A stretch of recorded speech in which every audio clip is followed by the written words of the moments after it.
Good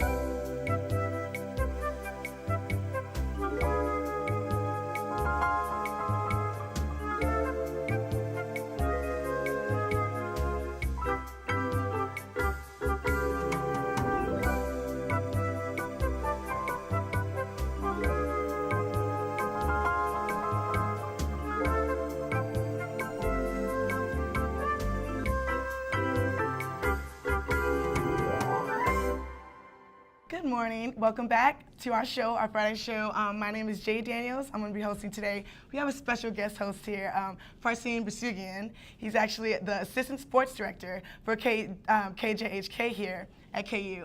Thank you for joining us. Yeah, thanks for having me, Jade. Happy to be on this morning. Definitely.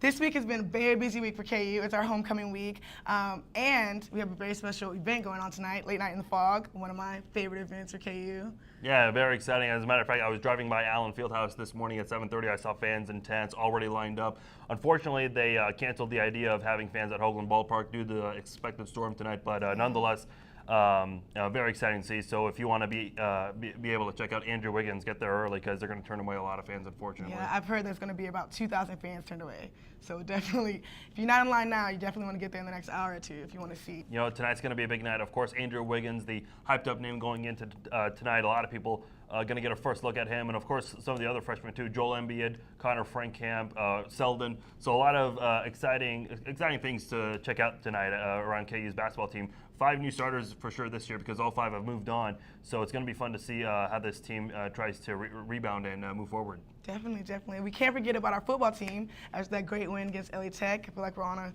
a roll, so definitely come out tomorrow. A game starts at 11 o'clock. Tailgate is going to be out and about bright and early, so make sure, the weather's going to be nice, I'm hearing. Yes, yeah. And like tonight, so make sure you guys go out there and support. How's it looking for tomorrow's game? You know, I think the defense is really good. They've been playing very well, have allowed just a little over 15 points per game. The offense needs to get some consistency. Now, right now, they're feeling very exuberant because of that win a couple of weeks ago, but now coming into conference play, which they haven't won in a long time since November of 2010, they want to get that snap streak. And I think they're finding a way to play under Charlie Weiss and get things going. Cool. So hopefully they can get that snap streak soon. That sounds good, and we'll be back later in the show for some more in-depth talk about our sports and our homecoming week. But for now, we're going to take a little break. We're going to come back with a little news package from our reporter, Cora Liu.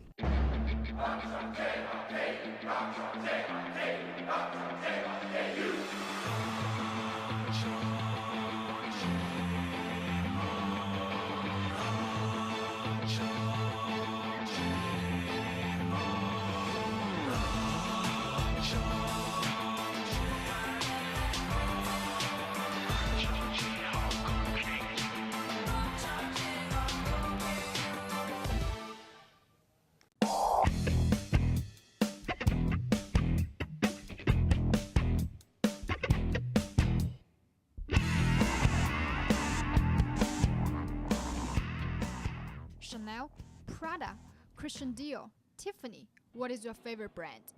Most people from Kansas probably do not really care about luxury goods, but for some Chinese, it is addicting.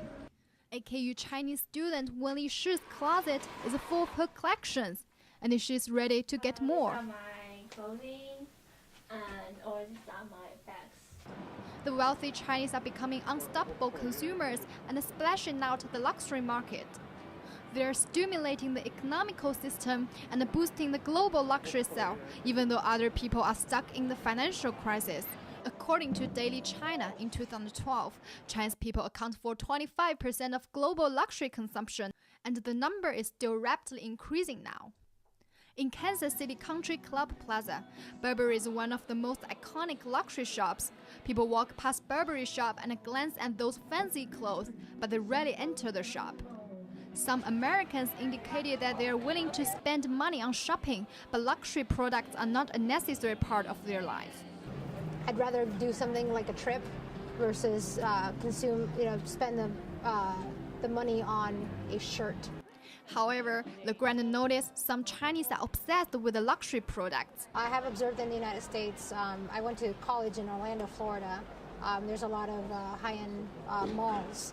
And I have noticed a lot of people from Asian countries buying things in bulk, almost. High consumption and the import tax are already driving Chinese buyers to purchase luxury goods overseas rather than at home. Normally, when Chinese consumers purchase luxury goods, they need to pay 18% import tax, 17% value-added tax, and 30% consumption tax. Import tax also includes cost tax, insurance tax, and freight tax. Winnie said she purchased a Celine handbag with $2,500 in America, but she probably needs to pay about $4,500 for the exactly same bag in China because of tax. If we buy the luxury in China, we need to pay a lot of tax, and the price is like 3 times higher. So many people choose to buy the product here and bring it back to China. The average luxury products price in mainland China is 72% higher than France and 45% higher than America.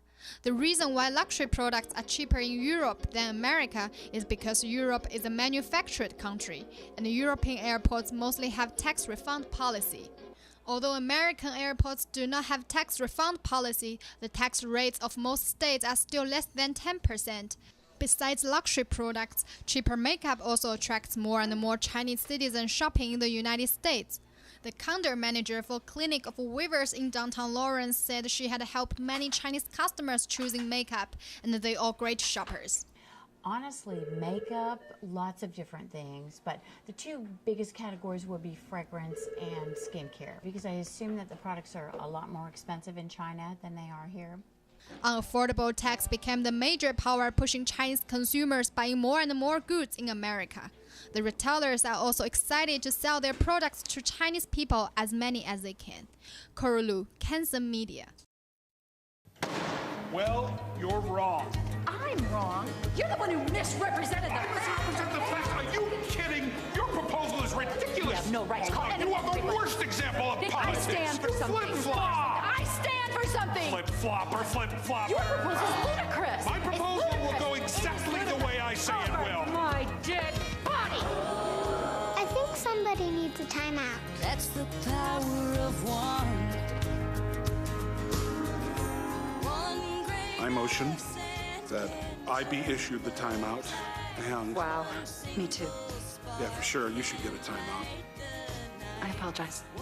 And I motion that I start showing more respect. Civility. Pass it on. The power of one. Welcome back. We're back here with our host, our guest host, Farzeen. He's going to talk a little bit more in depth about our sports and our homecoming week and late night.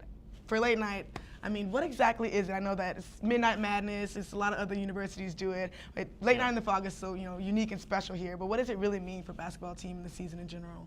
Just really the start of basketball season. KU fans always look forward to the season coming up. Bill Self, of course, does a great job of putting together a team each year, a really good team that fans can be excited to watch throughout the year. And then you kind of get to see the players kind of step out of their bubble, do their skits. A lot of fans like to get into that. So really, it's a fun night for KU basketball fans that attend the event over at Allen Fieldhouse. And of course, this year a lot of anticipation because of the recruiting class. So it's going to be fun to see tonight what this crew can do. Yeah, I'm excited for it. So looking forward to our season. I mean, I know that we're projected to go pretty far, but so what do you think the season is going to look like for basketball? KU of course has a lot of pressure because they lost 5 starters and they're still expected to do very well. We touched a little bit on the new recruits, the higher ones at least, Selden, Wiggins, but keep an eye on Connor Frankamp, who came into the country, led the nation in 3-point shots made. He's definitely going to make a big impact. And then some of the returning guys as well, Jamari Traylor, Nadir Tharp. Those are also guys that the freshmen are going to be relying on, kind of leaning on their shoulders a little bit. And those guys are going to have to be the veterans on this team. And Nadir Tharp got a lot of experience last year when he filled in for Elijah Johnson. So it's going to be interesting to see how he accepts this new role, stepping in as one of the leaders of this basketball team. So keep an eye on that. That's definitely going to be interesting to see. It's great. Yeah, nothing like KU basketball. But talking about our football team, I mean, I know that we're all waiting with bated breath because we haven't won a conference game in quite a while. 1,063 days to be exact. 1,063 days. Yeah. That's a long time. Yeah. So, how important is this win for us? Or, Well, it would be huge because Texas Tech is one of the best teams in the nation. They're coming in ranked 20th. A win would obviously be very huge, but Charlie Weiss, I don't think he looks too much into whether or not they're ranked. And number one, wants to win a football game, and number two, get competitive in this conference. Like we mentioned, it's been forever since KU's won a game in the conference, and they won last time against a team that's not even in the conference anymore. So to try to get that rolling, to get that ball rolling, try to win some of these games in the conference and be competitive. Charlie Weiss mentioned so much.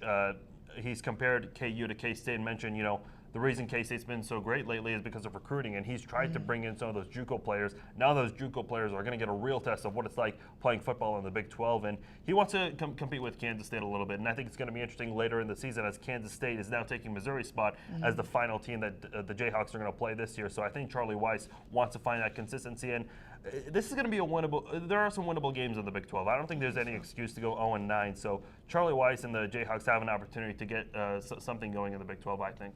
Yeah, I think so too. I think we'll do well. I have faith in this team.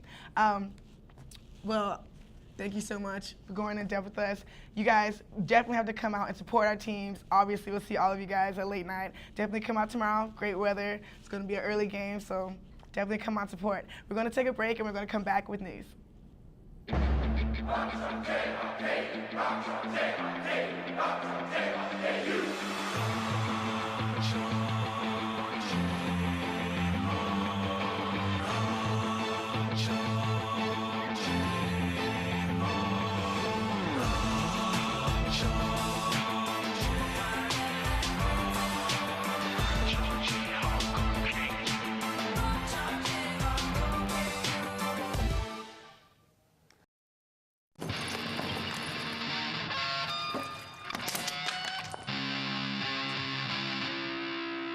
That sounds awful.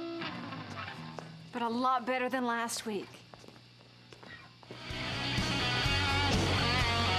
We weren't born to follow. If I had a superpower, what would it be? It would be magic. Yeah, watch. Is that your card? Is that your card? The ability to make lots and lots of money. I could bend silverware with my mind. Is that your card? No. Is that your card? Ah! Or you could just give blood.